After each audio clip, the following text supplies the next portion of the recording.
name of the project is Arkwright Meadows Community Garden, and that came about because the land is between the two schools, Meadows School and Arkwright School. This was derelict land belonging to the education department, and people were using it as a walk-through.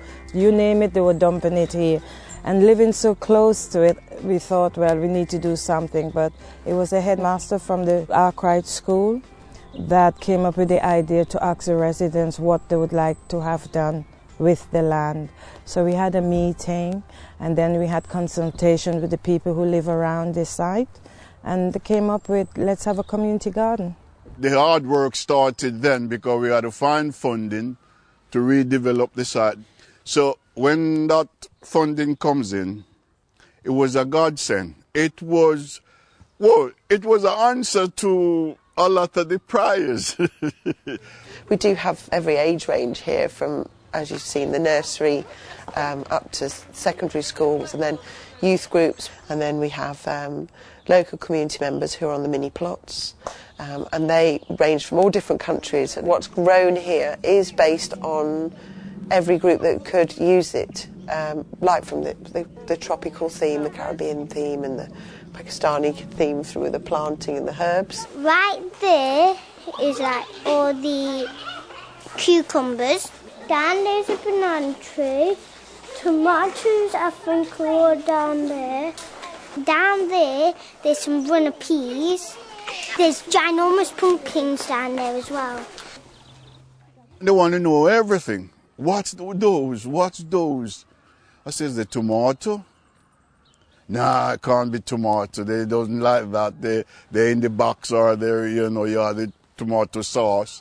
I says, all right, go and pick one.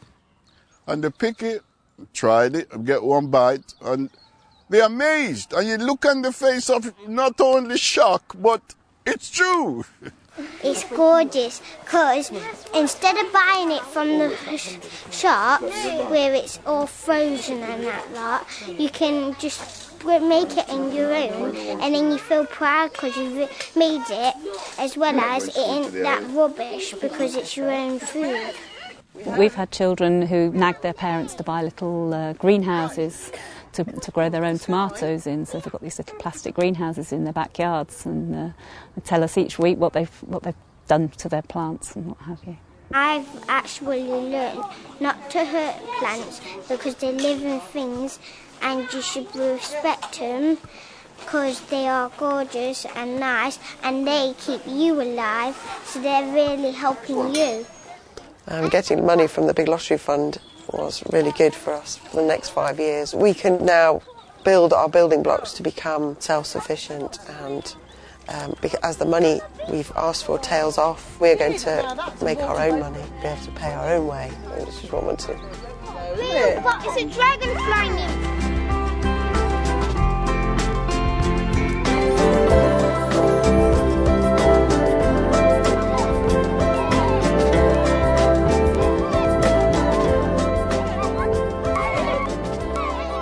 The greatest buzz is that we have something that belongs to us here in the Meadows, the children, the grown-ups, everybody, and to see a wasteland become something like this, it is fantastic. You see some children have just completely changed, and they've got a focus. We've got children who live for Gardening Club, who live to come over and find out what's happening. I'm sure that they'll never forget and take our memory with them wherever they go, really.